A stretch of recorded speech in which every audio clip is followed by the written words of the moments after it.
Il fait beau et chaud, les amis sont annoncés, le frigo déborde de côtelettes et de chipolata. Mais avant de rôtir, il faut s'atteler à une tâche plus triviale. À peine sorti du carton, ce fichu grill, il faut quand même le monter. Andrea Gringeri et Yann Olivier-Wicht ont demandé à David, un jeune homme ni plus ni moins habile que la moyenne des acheteurs de barbecue, de se retrousser les manches.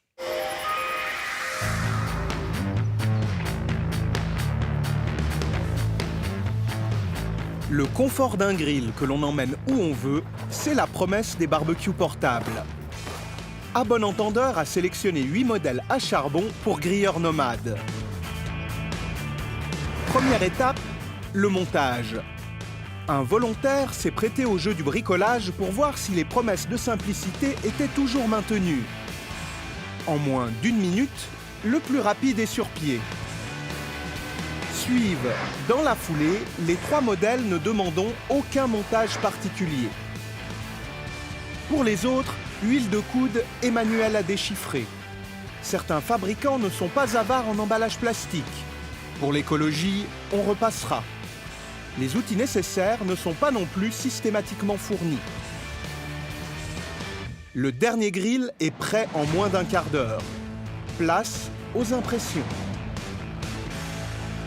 Des fois, il faut faire preuve d'un peu de jugeote, interpréter ce que le constructeur a voulu nous indiquer.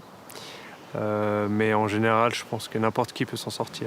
Je pense que le temps de montage influe pas sur la qualité du barbecue. Il y en a qui étaient longs à monter, mais qui avaient un aspect qualitatif, et il y en a qui étaient rapides à monter, que je n'achèterais pas personnellement. Est-ce qu'en les montant, déjà d'un point de vue de praticité d'utilisation, vous avez une première impression, il y en a qui semblent pratiques et d'autres pas? Alors, il y en a qui se referment sur eux-mêmes avec un couvercle qui se bloque. Donc à mon avis, ça c'est plutôt pratique. Il y en a où la grille est à nu. Pour le transport, je pense que ça c'est moins évident. Et puis il y en a qui ont de l'eau aussi à l'intérieur. Donc à mon avis, il y a des choses à vider, des choses à vraiment à faire attention à la fin du barbecue. En moyenne, les Suisses allument leur barbecue 21 fois pendant la saison d'été. Ça fait presque un jour sur 4, d'où l'importance de bien choisir son appareil. Nous avons testé ces 8 grilles que nous avons confiés à des experts d'une école d'ingénieurs. Nous voilà dans les locaux de l'EPIA, l'Haute École d'ingénierie de Genève, où des experts ont soumis nos barbecues à une batterie de tests afin de les évaluer. L'ergonomie des modèles et leur montage donnent lieu aux premières observations du professeur Éric Rosset. La difficulté de montage avec le nombre de petites pièces, il y a une possibilité d'erreur dans le positionnement de cette aération qui peut être mise du mauvais côté et du coup la fonctionnalité est compromise sans qu'on s'en rende compte ou une fois que le feu est allumé. Ces modèles-là sont extrêmement originaux, dans le sens que l'on a un tout petit ventilateur qui va pulser l'air, donc ça veut dire qu'il faut une source d'énergie, et on voit que le logement est très accessible. Et puis, voilà, on a une petite forge qui est là. Alors, ce modèle-là est absolument extraordinaire sur le plan du design. On voit, tout est dit dans le carton, l'entier tient là-dedans. Donc quand on voit ça, personnellement en tout cas, j'étais bien séduit. Et puis la démonstration, on peut penser que c'est quelque chose d'absolument extraordinaire, efficace, qu'on a envie d'essayer. Place à l'épreuve du feu. Les 8 barbecues ont été allumés sur le toit du bâtiment. Au menu, aspect sécuritaire, efficience de la combustion, facilité de recharge du charbon et contrôle des températures. On a utilisé un pyromètre optique pour mesurer la température extérieure des barbecues. Ces modèles-là sont extrêmement chauds et brûlants à l'extérieur, donc on dépasse les 130, 150 degrés facilement, ce qui présente quand même un danger de brûlure si un enfant venait à trébucher dessus. Et à l'opposé, le modèle le plus froid, celui-là, ne dépasse pas les 45, 50 degrés extérieurs. Bien sûr que la partie chaude, elle, est toujours très très chaude, c'est normal, c'est un barbecue. C'est normal, mais apparemment pas assez pris en compte par certains fabricants. Un simple allumage s'est même révélé fatal. C'est vrai que ça a été un peu un crève-cœur. Lorsque l'on l'a allumé, cette pièce, eh bien, on a tout de suite vu que la qualité du revêtement n'était franchement pas extraordinaire. Ça a cloqué, et ça veut dire qu'il y a quantité de produits potentiellement cancérigènes, toxiques, qui ont pu sortir à ce moment-là précis. Et puis on voit l'aspect, après une première utilisation, juste 500 grammes de charbon, ça me fait un peu souci. Autre critère d'évaluation, la résistance des matériaux à la rouille. Il est un test qui est extrêmement sévère et extrêmement simple à faire. C'est de prendre de l'eau chargée en sel, donc du sel de cuisine. On en fait un brouillard et dans un volume assez conséquent, on peut exposer les pièces à ce brouillard, donc ça va dégouliner. Et voilà une illustration, après simplement 8 heures de ce test, de la corrosion qu'on peut observer. Les zones non nobles qui corrodent, c'est pas grave du tout. Ceci est juste la grille qui supporte le charbon. Donc tant qu'elle remplit sa fonction et puis qu'elle n'est pas trop tordue thermiquement, c'est bon. C'est plus inquiétant quand ce sont les parties nobles, c'est-à-dire les grilles qui servent de support à la nourriture, qui se dégradent. Alors ce test, je dis bien, est très très très sévère. Ce qui veut dire que vous n'aurez pas vraisemblablement une telle corrosion à observer en quelques mois. Mais ça donne une indication sur 2 ans d'utilisation. Vous avez laissé votre appareil au fond du jardin, là où il ne fallait pas, avec un peu d'humidité. Eh bien, il est probable que le sel de vos aliments puisse déclencher ce type de corrosion. Bonsoir Stéphane. Bonsoir Malik. Alors, les voilà, ces fameux 8 barbecues portables que vous avez testés pour un bon entendeur. Alors bon, comme toujours, hein, il y a du bon et du moins bon. Commençons par le moins bon. Allons-y avec le moins bon. Alors, le premier modèle avait quand même 2 qualités. Il était très facile à monter et très facile à transporter. Mais ça ne suffit pas pour un barbecue, hein. Il a un très gros défaut. C'est un appareil qui devient très chaud sur ses côtés, plus de 200 degrés. Et il n'y a pas de poignée, donc vous avez de forts risques de vous brûler si vous voulez le bouger. Et puis, il se déforme à la chauffe. Et donc, il y a des cendres qui arrivent à tomber sur le sol. Il y a vraiment un gros risque d'incendie. C'est vraiment pas bien. Et le troisième point négatif, c'est qu'il y a un revêtement, une peinture intérieure qui se met à cloquer pendant la chauffe. Ça veut dire qu'il y a un dégagement gazeux. On ne sait pas ce que c'est, on n'a pas fait des analyses, mais c'est certainement pas bon. Ouais. Un appareil qu'on a déclassé. Oui, 44 francs 90, il coûte cet appareil, mais vraiment, il est franchement pas terrible. Hein. Ouais. Alors après, dans le classement, on a 3 appareils, 3 barbecues ronds montés sur pied. Oui. Et le premier, c'est le Little Ray, un montage jugé compliqué, beaucoup de pièces, les outils ne sont pas fournis. Le labo déconseille de le monter dans la nature parce que vous risquez de perdre des pièces dans l'herbe, impossible à faire. Sa grille rouille fortement aussi, il faut le dire. 29,95 francs, c'est le deuxième moins cher, il obtient 6,2 sur 10. Ensuite, on a le Cucina et Tavola. C'est aussi un appareil jugé compliqué à monter, pas d'outils non plus. Et puis après une chauffe, on a un clapet de ventilation qui se bloque. En plus, la partie en bois se casse. C'est le moins cher du lot, hein, 24,95. Le troisième, c'est le Bodum, un montage un peu plus aisé. La grille est légèrement corrodée. Et puis, comme pour les 2 autres, c'est un appareil sur 3 pieds, pas extrêmement stable. Ensuite, on passe au Weber à 119 francs. Il est nettement meilleur. Hein, il obtient 7,8 sur 10. C'est un des plus lourds, 5,7 kg. La grille est légèrement corrodée, mais c'est un appareil stable et puis qui permet une cuisson modulable puisqu'on peut bouger les braises d'un côté pour ne pas trop chauffer les produits qu'on fait cuire. Et puis alors après, enfin, les 3 meilleurs. Hein. Dans un mouchoir de poche, le premier, le Treps, 9,4 sur 10. Coûte 69 francs.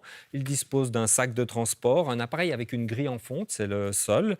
Aucun problème de corrosion. Il a un ventilateur à piles. La seule difficulté, c'est que les piles ne sont pas fournies et puis que pour les installer, il faut un tournevis qui n'est pas fourni non plus. Aïe, aïe, aïe, c'est un peu mesquin. Hein. Décidément, il n'y a vraiment pas de petites économies. Ouais. Et en fait, on trouve en deuxième position le T-Pro, 9,5 sur 10. 6,4 kg, c'est le plus lourd de notre lot. 2 positions pour la grille, ce qui est bien, on peut un peu varier la chaleur. Son enveloppe extérieure chauffe, mais pas trop, note le labo, donc c'est plutôt bien pour éviter les brûlures. Et alors, le vainqueur ? est le vainqueur. 9,6 sur 10, c'est le Lotus. Il dispose aussi d'un sac et d'un ventilateur électrique. C'est un appareil, une fois monté, qui est entièrement fixé, clippé, qui ne se défait pas en morceaux. À signaler que son enveloppe extérieure reste relativement fraîche, entre guillemets, 50 degrés. Le bémol, c'est son prix, c'est le plus cher, 129 francs. Ah bah, il y a quand même une logique, hein, le plus Oui. cher et le meilleur. Oui. Il faut noter, Stéphane, que les chimistes cantonaux de toute la Suisse ont aussi testé des grilles. Hein. Ils ont testé sur d'autres critères, par exemple le dégagement de métaux lourds et ce genre de choses. On a rencontré Patrick Eder, le chimiste cantonal genevois, qui a répondu à quelques-unes de nos questions. Un entretien que vous pouvez retrouver en bonus sur notre site abe.ch. Stéphane, merci beaucoup pour ces explications. Bonne fin de journée. Ouais. Donc on l'a vu maintenant, le grill est monté, on a vu les qualités, les défauts des différents modèles. Il ne reste plus qu'à allumer le feu, comme dirait Johnny, et cuisiner. Romain Kesslin est chef cuisinier et professeur à l'école hôtelière de Genève, grand amateur de grillades. Il nous donne ici quelques conseils et des recettes pour échapper au sempiternel trio merguez, chipo, saucisse de veau. Quand la météo s'adoucit, l'odeur des chipolatas, brochettes et autres plaisirs grillés se mettent à titiller les narines. Pour inaugurer la saison, rendez-vous en extérieur avec le chef Romain Kesslin. Pour lui, l'art du barbecue ne se limite pas aux saucisses et cervelas. On peut faire un menu complet au barbecue, de passant par une entrée. On peut faire des légumes qu'on va utiliser, par la suite utiliser pour faire des salades. On peut faire des plats végétariens, des plats de poisson. On peut faire des desserts, on peut faire aussi du fromage. On peut faire un vacherin au four, par exemple. Dans un barbecue, il n'y aura aucun problème. On peut même faire une raclette. Il y a vraiment... Tout est possible. Si on est plus dans l'optique de faire une côte de bœuf ou un gros poisson ou un légume entier, il faudrait quand même privilégier quelque chose avec un couvercle assez haut, justement pour que ça puisse rentrer et qu'on puisse fermer, pour qu'on ait une cuisson plus harmonieuse qui se fasse. Le gros intérêt d'un couvercle, c'est de créer, comme pour un four, on a aussi l'effet avec les fumées qui vont donner justement ce goût qu'on recherche avec un barbecue à charbon. Un petit barbecue portable permet déjà de varier les plaisirs. Pour gagner du temps, nous avons disposé le charbon dans une cheminée d'allumage placée sur des allumes-feu. On peut ensuite répartir les braises selon le style de cuisson désiré. Là, on va faire ce qu'on appelle une cuisson indirecte, c'est-à-dire qu'on va placer les braises d'un côté et on va disposer notre morceau de viande sur la partie où on n'a pas les braises pour faire une cuisson justement comme un four. On ne va pas agresser la viande, plutôt une cuisson à l'américaine. Notre viande qui va presque confire avec la chaleur résiduelle et la chaleur qui va se répartir à l'intérieur de notre barbecue. Et ensuite, donc, dans celui-là, on va le mettre à l'intérieur pour justement profiter de la ventilation. C'est à quel moment qu'on met la viande? C'est quand les braises elles sont rouges? C'est quand les braises sont bien rouges et qu'on n'a plus de flammes. Ça, c'est vraiment important parce que les flammes, ça va dégager de la fumée. Et la fumée, c'est vraiment toxique. Il faut vraiment éviter, même quand on va cuire typiquement des merguez, donc il faudrait plutôt les faire en chaleur indirecte pour que la matière grasse qui est dans la merguez tombe pas sur le feu directement pour éviter la fumée. Aujourd'hui, pas l'ombre d'une merguez. Le chef nous a concocté 3 recettes pour griller avec originalité. Alors, je vous ai préparé des hautes cuisses de poulet IP suisse, marinées au miel et au citron vert, en 12 et 24 heures, avec un petit peu de sésame dedans. On le mélange bien avec notre marinade. Et on le pose sur notre grille. Et bien sûr, pas sur le charbon. Et tout de suite, on remet notre couvercle. Et c'est parti pour combien de temps? C'est parti pour 45 minutes, 1 heure. Pour notre plat à base de légumes, nous avons la chance d'avoir encore quelques asperges de saison. On va prendre nos asperges, on va les juste éplucher. Les asperges vertes du Valais, bien sûr. On va juste mettre un petit peu d'huile de colza, du sel, et on va les mettre à griller tranquillement pendant environ une demi-heure. Il faut vraiment une cuisson très douce, parce que comme on a de l'eau, mais seulement à l'intérieur de l'asperge, il faut vraiment que cette eau cuise notre asperge et pas qu'elle s'évapore et qu'après on ait quelque chose de dur et de brûlé. En guise d'accompagnement, Romain a préparé la veille une pâte à naan. Le naan, c'est un pain indien à base de farine et de yogourt. Il ne reste plus qu'à les faire cuire. On attend bien que ça commence à colorer. Il va se décoller tout seul. Et pendant ce temps-là, on va faire chauffer. On a du beurre juste avec une gousse d'ail écrasée dedans. À la fin, on va juste le badigeonner avec un peu de beurre pour rendre un peu plus gourmand.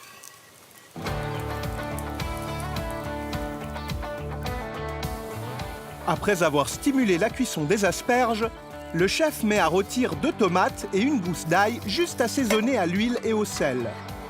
C'est parti pour 30 minutes sur les braises avant de pouvoir les écraser à la fourchette. Le premier plat est prêt à être dressé.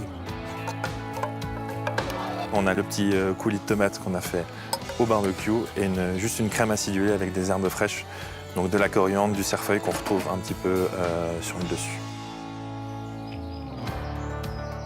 Une fois bien grillées, les asperges sont servies avec une petite sauce aux cacahuètes. On ajoute quelques herbes, une tombée de zeste de citron. Il ne reste plus qu'à déguster. Et pour ceux qui auraient encore faim, barbecue peut aussi rimer avec plaisir sucré. On a le classique que beaucoup d'enfants ont fait. On prend une banane, on l'ouvre, on met des morceaux de chocolat, on la referme, on la met dans les braises. On peut tout simplement faire des fruits grillés, c'est excellent. L'ananas en saison, ou là, ce qui va arriver, les abricots grillés, c'est vraiment super.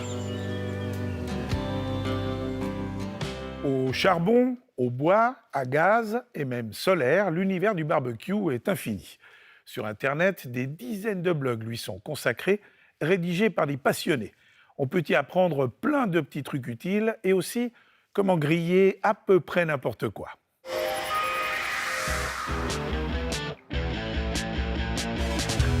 On les connaît dans la mode ou dans le maquillage, mais le monde du barbecue a lui aussi ses influenceurs.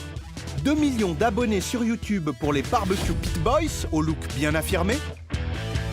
Le blog de Rafa est connu par tous les amateurs francophones de nourriture grillée. Quant au Hollandais Roel Vestra, alias Pitmaster X, on le qualifie dans la presse de gourou du barbecue. Il y a le bon goût du fumé dans la viande, comme vous l'attendez. La plupart sont là pour partager leurs meilleures recettes et, soyons honnêtes, dans ce monde plein de testostérone, on ne verra pas souvent le bout d'un cervelas ou d'une chipolata. Quant aux légumes, ils dépassent rarement le statut de garniture. Ici, c'est le royaume de la bidoche, parfois la plus surprenante. Mais assez plaisanté, je suis prêt à cuisiner.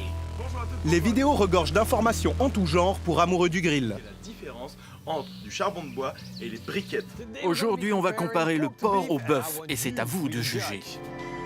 J'ai laissé exprès mes barbecues bien crades pour vous apprendre à bien nettoyer son barbecue charbon. Une fois que la montée en température a été faite avec un barbecue, vous allez prendre une brosse en thé, comme vous allez pouvoir nettoyer les grilles avant chaque utilisation. Surtout, on pourra découvrir les dernières nouveautés. Attention, ça sent souvent le placement de produits. Regardez toute cette surface pour griller. On a même un espace pour le bois de fumage. S'il ne faut pas attendre de vraies critiques, les conseils dispensés sont avisés. Ça sera bien étanche et du coup ça va pas chauffer l'air ambiant, ça va vraiment chauffer à l'intérieur et il y aura peu de déperdition d'énergie. Dans le monde de la cuisine d'extérieur, la concurrence est rude. Vous trouverez les barbecues en acier ou les dernières tendances en céramique. Côté cuisson s'affrontent les inconditionnels du charbon, les amateurs de pellets ou encore les pragmatiques qui prônent la simplicité d'un brûleur au gaz. On assiste aussi au retour du brasero, sans oublier ceux qui ne jurent que par la plancha. Cette plancha faite de 25 kg d'acier laminé me rappelle la cuisine professionnelle où je travaillais.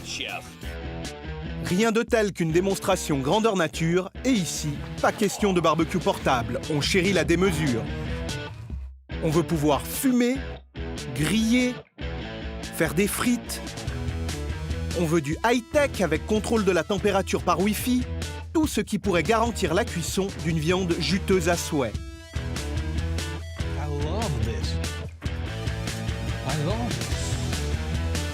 Alors après avoir regardé des heures et des heures de programme, nous avons contacté Raphaël et Roel pour poser une question qui nous taraudait. Combien de barbecues peut bien posséder un influenceur du grill? Aujourd'hui, vous en avez testé combien des barbecues, vous savez? À la maison, il y a déjà 17 barbecues. Sinon, des tests de barbecue, je sais pas, peut-être une cinquantaine. Si je vous disais, demain, vous devez en garder qu'un. Alors je vais vous faire un peu la même réponse que je fais à ma femme. J'ai besoin de tous ces barbecues.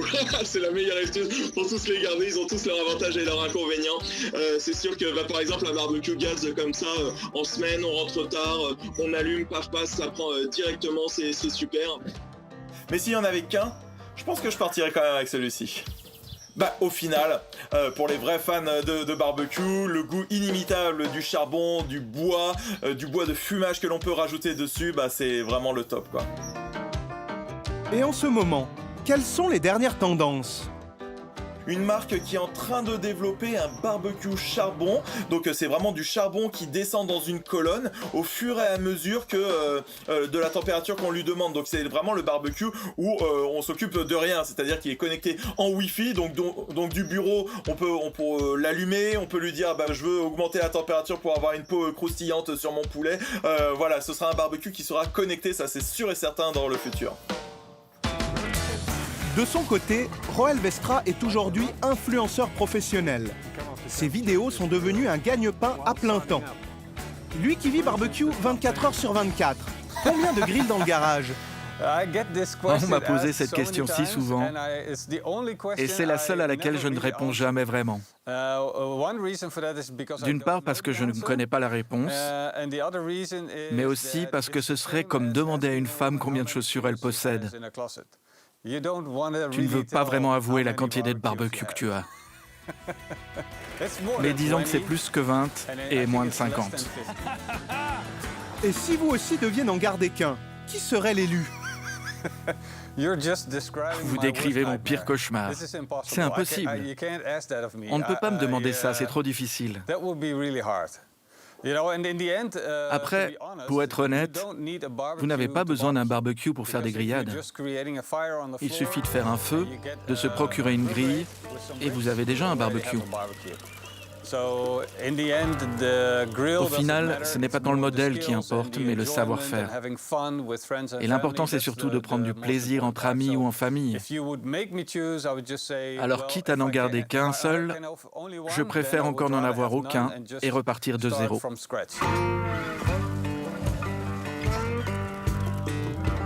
Et puis, si on n'est pas un fan de bidoche, on peut toujours se griller un morceau de viande, mais qui n'est pas d'origine animale. Et oui, une barbaque tout droit sortie d'un laboratoire high-tech.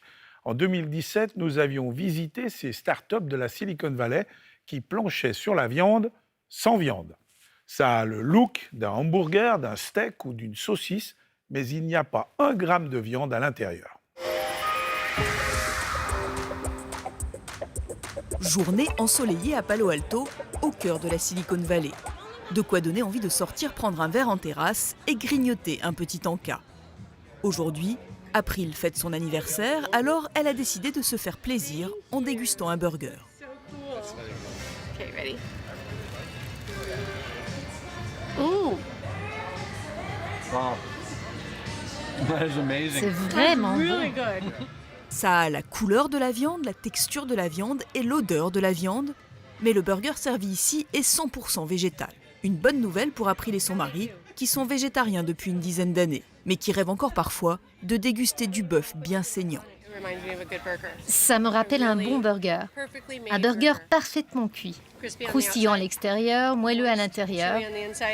Et c'est vrai que c'est un peu bizarre, car il a vraiment la texture de la viande. Mais c'est vraiment bon. Ce burger, c'est l'un des produits phares de ce restaurant de Palo Alto qui en vend plus d'une centaine par semaine à $16 pièce. Dans les cuisines, on s'active pour le service du soir. Juste de l'huile d'olive. Mais le chef a tout de même un peu de temps pour nous révéler les techniques de préparation du burger sans viande. C'est comme un vrai, je le cuisine comme un vrai.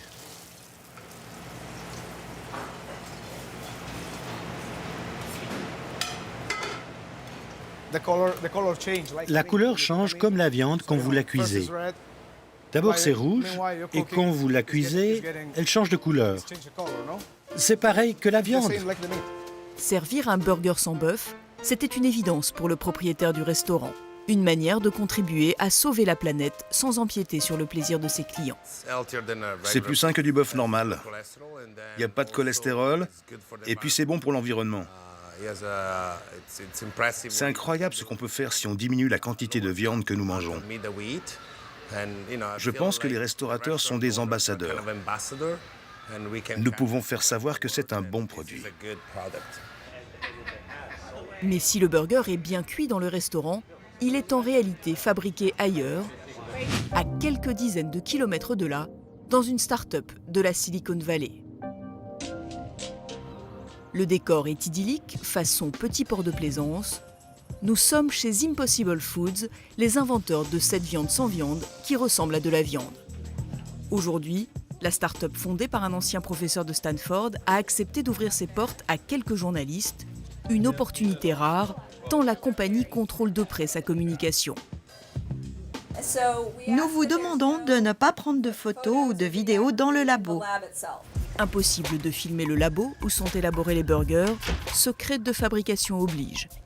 Mais la start-up tient tout de même à nous expliquer les origines de la viande sans viande dans ce qui s'apparente à un cours magistral dispensé par les scientifiques maison. L'idée d'Impossible Food est simple, se passer de l'étape vache pour se concentrer sur les composants de la viande. Ça ne nous a pas étonnés de pouvoir trouver chacun de ces ingrédients dans les plantes, parce qu'une vache est faite de plantes. Mais le processus de transformation de plante en vache n'est pas efficace. En théorie, c'est très simple, mais il a tout de même fallu plus de 5 ans pour élaborer le burger sans viande. Et la révolution, c'est ce liquide qui ressemble à du sang, mais qui est en fait de la léghémoglobine, une sorte d'hémoglobine végétale tirée du soja et rebaptisée M. Ce que nous avons découvert, c'est que la réaction qui génère tous les arômes de la viande est exactement la même, que ce soit de la léghémoglobine ou de la myoglobine qu'on trouve dans les vaches.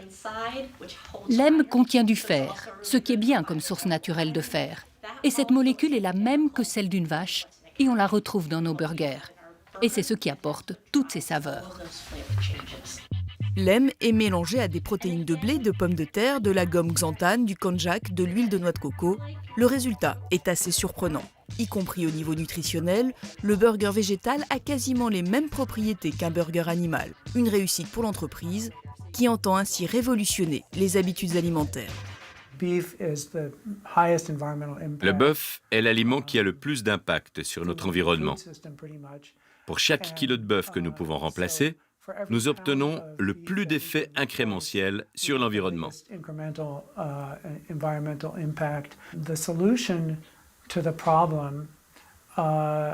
La solution au problème, c'était donc de créer des aliments pour les personnes qui aiment la viande, le poisson.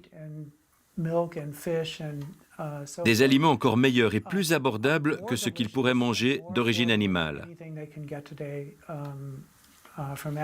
En tant que biochimiste, je me suis aperçu que c'était réalisable. Une idée qui séduit, Impossible Foods a levé près de 200 millions de dollars de fonds avec des investisseurs comme Google ou Bill Gates. Un pari risqué dans un pays où le burger est érigé en aliment national.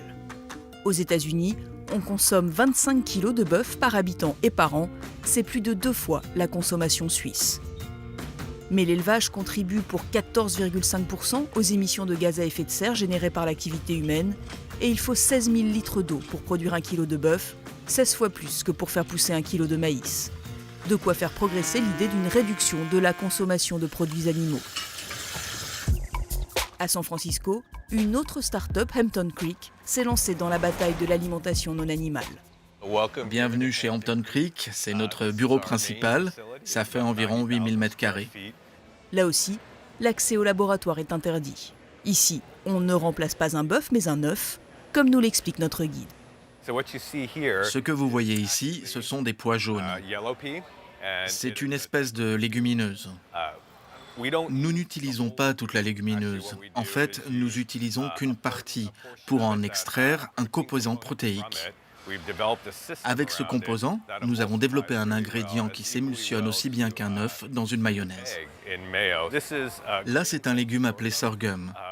Nous avons pu créer un certain mélange issu de ce sorghum et développer un autre ingrédient qui s'utilise bien en pâtisserie.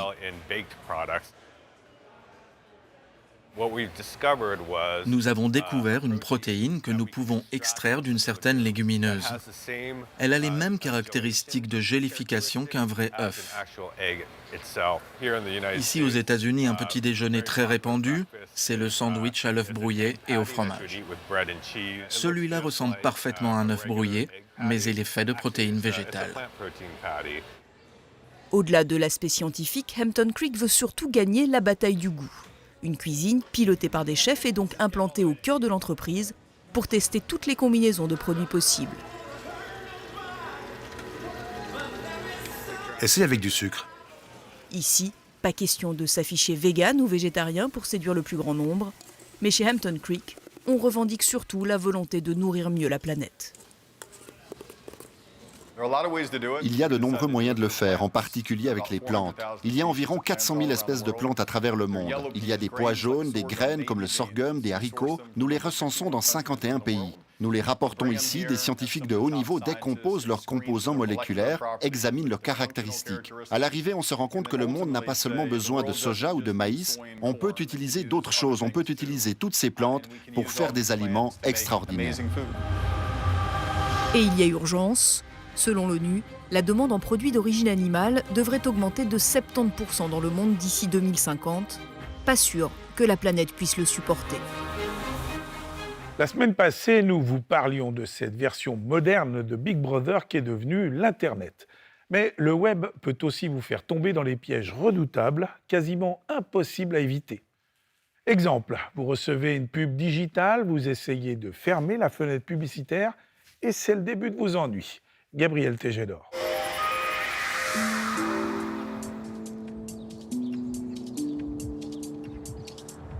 Actuellement, je suis sous antidépresseur. Je dors très mal. Arrivé à 60 ans, passer par un truc comme ça, j'ai jamais eu de ma vie une situation pareille et jamais eu de poursuite. Je trouve que c'est pas normal. J'ai perdu beaucoup de mon temps avec mon nouveau ordinateur et c'est énervant, quoi. Ce qui affecte ces deux messieurs qui témoignent anonymement est arrivé à des milliers de Suisses depuis 2013.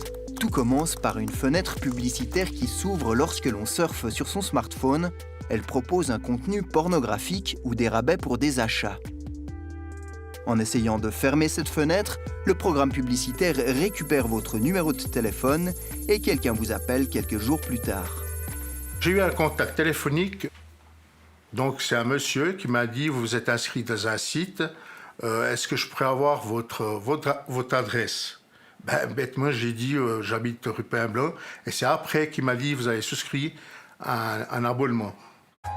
Et quelques jours plus tard, notre témoin reçoit une facture de Obligo AG, une entreprise inscrite au registre du commerce de Schwytz, spécialisée dans la facturation et le recouvrement. La facture concerne un abonnement à un site pornographique. Mais notre monsieur jure ne pas s'y être abonné. Idem pour notre deuxième témoin, mais lui c'est pour un abonnement à un site de rabais qu'on lui réclame de l'argent. J'ai reçu une facture, c'était le 11/2, 12 février 2020, au nom de votre fournisseur service. Blablabla, blablabla là-dessus, j'ai rien compris. Est-ce que vous avez acheté quelque chose chez eux? Non, jamais, jamais. Aujourd'hui, ils vous réclament combien? C'est une facture qui est 106 francs. C'est pas beaucoup. Non, pas beaucoup. Mais principe, ça va jamais arriver. Quelque chose de pareil. Pour l'autre témoin, c'est la somme de 209 francs qu'on lui réclame, y compris les frais de rappel. À la Fédération romande des consommateurs, depuis 2013, on recense des centaines de cas de plaintes identiques. C'est dire si Valérie Muster connaît l'entreprise Obligo. Pour elle, il est impératif de contester vigoureusement ces factures. Ce qu'il faut surtout faire, c'est pas faire l'autruche. Donc ça sert à rien de dire j'ai rien commandé, je mets ma facture à la poubelle. Il faut vraiment se manifester, écrire. Nous on a une lettre modèle qu'on met à disposition en disant j'ai jamais conclu de contrat, je ne l'ai pas fait, donc il y a une erreur essentielle, voire de la malhonnêteté là derrière, parce qu'on peut produire aussi des articles de presse s'il y en a suffisamment pour étayer ça, et dire veuillez considérer que le contrat n'a jamais été conclu. Donc ce qu'ils vont faire après eux, c'est de dire ok on l'annule, mais payez la première mensualité. Et c'est là qu'il faudrait rester ferme et puis pas céder à la panique, ne pas dire ben non, moi je paye parce que je veux pas être mis aux poursuites. Si on ne réagit pas, maison de recouvrement, poursuite possible, donc ça peut devenir grave. Et les gens angoissent vraiment parce qu'il y en a, ils ont des situations précaires et ils ne peuvent juste pas se permettre d'être mis aux poursuites. Nos 2 témoins, eux, refusent de payer. Commence alors un parcours du combattant, car Obligo s'occupe de la facturation d'une multitude de sites internet qui, eux-mêmes, sont gérés par d'autres sociétés encore.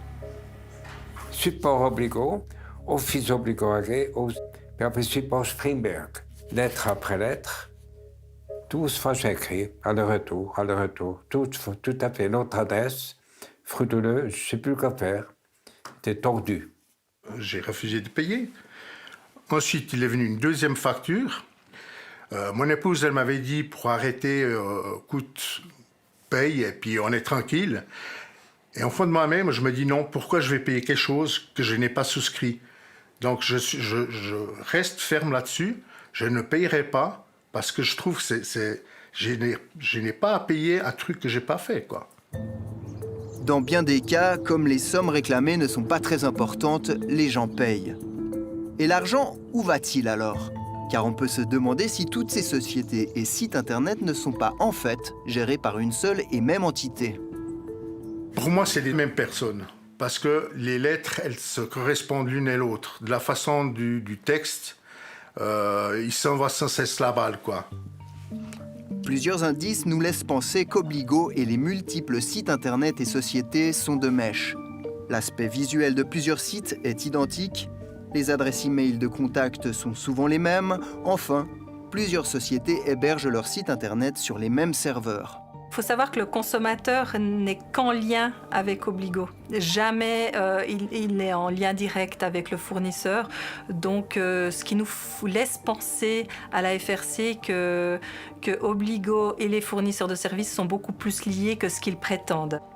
Depuis 2014, la FRC et le secrétariat à l'économie tentent de faire condamner Obligo sans y parvenir. Cela pourrait changer. L'entreprise vient d'être mise en accusation par un ministère public du canton de Schwyz, là où elle réside. Et toujours dans la série Dans la vie moderne, décidément rien n'est simple, nos collègues alémaniques de l'émission Kassensturz ont levé un joli lièvre. Vous connaissez certainement l'application Twint, créée par les banques pour payer électroniquement sans carte de crédit ni argent cash. Twint qui permet aussi de s'échanger de l'argent entre amis via les téléphones portables. Avec 2,5 millions d'utilisateurs en Suisse, Twint est un vrai succès. Sauf qu'il y a une faille et de taille. Démonstration avec cette utilisatrice qui a perdu plus de 1 000 francs. Ouvrir l'application Twint et payer avec son téléphone portable. Depuis 1 an et demi, Livia Mag utilise ce système pour régler de nombreux paiements. J'aime bien Twint et je l'utilise beaucoup. C'est simple et très pratique. Mais là, je suis dans une situation vraiment problématique. Avec ça, j'ai perdu 1 000 francs. En janvier dernier, Livia Mag a voulu verser 1 129 francs à Ben Knoibuller, un de ses partenaires professionnels. Mais bizarrement, cet argent ne lui est jamais parvenu.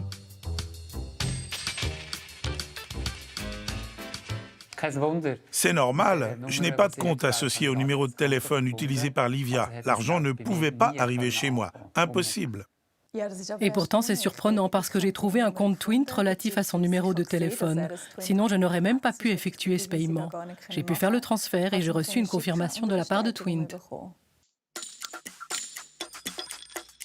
Twint appartient à la plateforme financière Six et aux grandes banques du pays. Le système permet aux utilisateurs d'effectuer des paiements dans des commerces ou par Internet. Il permet aussi des versements entre particuliers. Pour cela, l'application Twint relie le numéro de téléphone de l'utilisateur avec son compte bancaire. Facile et simple d'après la vidéo de promotion de l'application. Mais pour nos 2 protagonistes, c'est une autre histoire. L'argent s'est envolé. Livia Mag contacte alors PostFinance, son établissement bancaire. PostFinance lui explique que la somme a été versée sur un compte UBS et que pour plus de détails, elle doit donc s'adresser à l'UBS. Mais lorsqu'elle appelle la grande banque, c'est la surprise. L'UBS a confirmé que l'argent était bien arrivé, seulement il n'est pas arrivé sur le compte de Ben Kneubuller, mais sur le compte de l'ancien propriétaire de son numéro de téléphone.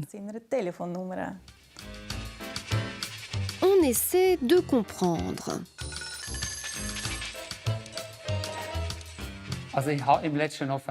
En novembre dernier, j'ai reçu un nouveau numéro de téléphone de Swisscom. Apparemment, ce numéro a appartenu à quelqu'un d'autre avant. Et cette autre personne avait lié ce numéro de téléphone à travers Twint avec son compte à l'UBS. Et c'est comme ça que l'argent de Livia Mag est arrivé sur ce compte UBS. C'est incroyable qu'un truc pareil puisse se produire. Voilà pourquoi les deux partenaires attendent leur argent depuis des mois, alors qu'ils n'ont rien fait de faux. Au téléphone, UBS assure à Livia Mag qu'elle a demandé plusieurs fois à celui qui a reçu le montant par erreur de rendre cet argent, sans succès. La banque affirme ne pas pouvoir faire plus et lui suggère de s'adresser à la police. C'est incompréhensible. La banque sait sur quel compte l'argent se trouve et que le bénéficiaire n'est pas le bon. Pourquoi ne peut-elle pas simplement me rendre cet argent? Pour le comprendre, Kassensturz a sollicité l'ombudsman des banques. Il justifie la position d'UBS.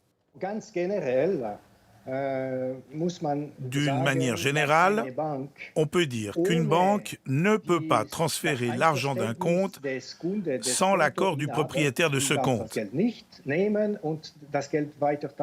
C'est lié à la protection des données et au secret bancaire.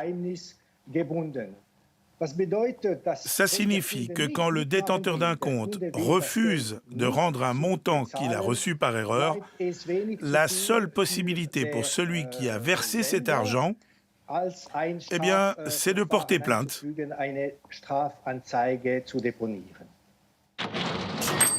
Du côté de Twint, on se montre très surpris par les révélations de Kassensturz. C'est un cas très inhabituel. Nous avons déjà effectué 100 millions de transactions pour nos 2,5 millions de clients, et cela ne s'est jamais encore produit. C'est un malheureux enchaînement de circonstances et la cliente va récupérer son argent. Nous regrettons qu'elle ait dû s'occuper de cela. Twint promet des améliorations. Les responsables affirment qu'un cas pareil ne devrait plus se produire. Nous en tirons les leçons et souhaitons nous améliorer sur 3 points. D'abord, avec les fournisseurs de télécommunications, nous allons nous assurer que cette situation ne puisse plus se reproduire. Ensuite, nous allons clarifier avec les banques comment les procédures de récupération pourraient être simplifiées. Et enfin, nous voulons renforcer le recours au QR code, car avec ce système, un cas pareil ne serait pas possible. Le système QR code de Twint peut en effet déjà être utilisé pour verser de l'argent à des particuliers. Livia Mag, elle, a dû faire un nouveau versement de 1129 francs à Ben Kneubuller, cette fois par e-banking, pour être sûr que l'argent atterrisse au bon endroit. Dans cette affaire, il y a quand même une bonne nouvelle. Livia a récupéré l'argent sur son compte 2 jours après la première intervention de Kassensturz, comme par hasard.